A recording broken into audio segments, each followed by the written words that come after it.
Welcome to Expert Mode, where we don't believe in censorship, false advertising, or Konami's chief executive officer. Well guys, I'd like to ask everyone's utmost forgiveness for the awful pun that I just written into the script, but it's starting to look like the notorious Allison Road, the game responsible for deriving heavily blatant inspiration from Konami's PT and wearing it on its sleeve, has reached a dead end. A couple days ago, we all received news from the game's Twitter account that all current development had come to an abrupt halt after unforeseen circumstances, of which the supporters who so benevolently lent their cash and confidence to the team will learn more about very soon, as per Lilith Ltd's promise of a statement with further details to come once everything has been squared away. If we're being honest with ourselves, the cancellation of this fan-labeled successor to Silent Hills was anticipated to be met with hardship and much obstruction during its course of development, and it was something we all kinda knew was gonna happen,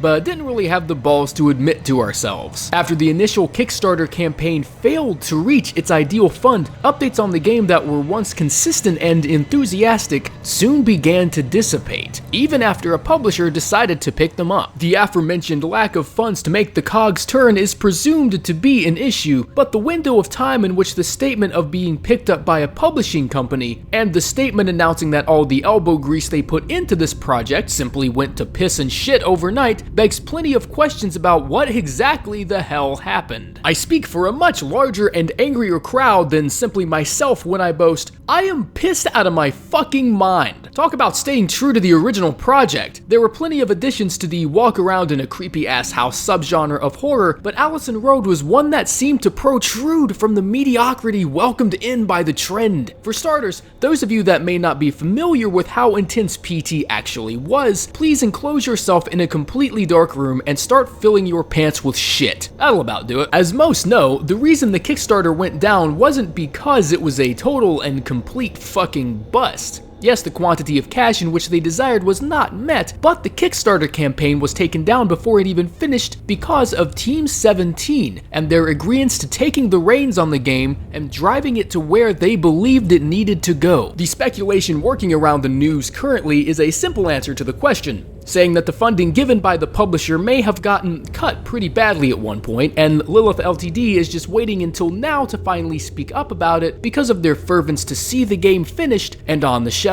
Which the validity of that statement is neither here nor there, and the official statement released by Lilith may already be out by the time this video makes it to the rendering stage, but I can't help but feel there's something in the air here. An atmosphere that's almost palpable, so intense you can feel it. The instance of this game's cancellation is proof that lightning can and will strike twice in the same place if given the opportunity. And reluctantly I say that other indie titles piggybacking off the virality Silent Hills gave the horror regime may end up closing down as well if we're not careful. And I don't think it's anything to do with the people that make them either. No. These games aren't cursed or prone to development failure or any other straw man excuse industry executives may attempt to feed us. See, these publishing companies, these executives at the top of skyscrapers signing the checks and pulling the strings, they're bumbling fucking scumbrains that try to manipulate their audiences into thinking they want what they don't want. That's the reason we've seen such a skyrocket in online microtransactions, multiplayer-only games, and oversaturated markets. It's the whole Konami deal all over again. Executives like to tell us what we want when rarely do people actually look at the numbers and the statistics behind what people actually buy. They say things like, oh, horror games are dying. They're becoming obsolete and no one plays them anymore. Pachinko machines are the way of the future. No, they're fucking not. You're telling people that so you can open yourself a window in which you can advertise and promote what you're telling people is cutting edge and innovative when you're not even paying attention to what the audience actually wants. Hell, Battlefield 1 was almost on the brink of being pulled because EA didn't believe their targeted audience holds the education to follow the events that happened